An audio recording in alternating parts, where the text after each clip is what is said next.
Nilakad po ako ngayon. Naka-schedule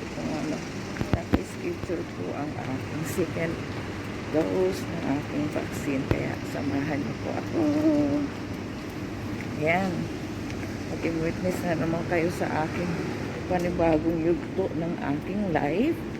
Yan. Yan na. Bye-bye. Samahan niyo po ako. Bye.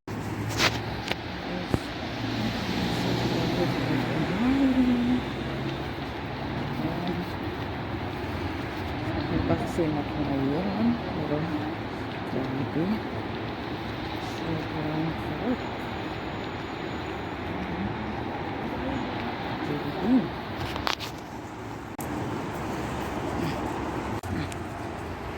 Ayan. May hood pa. Ayan. So, this is it. Nandito lang ako sa vaccination center. Ayan. Sobrang lamig kaya. Good luck. Good luck to me.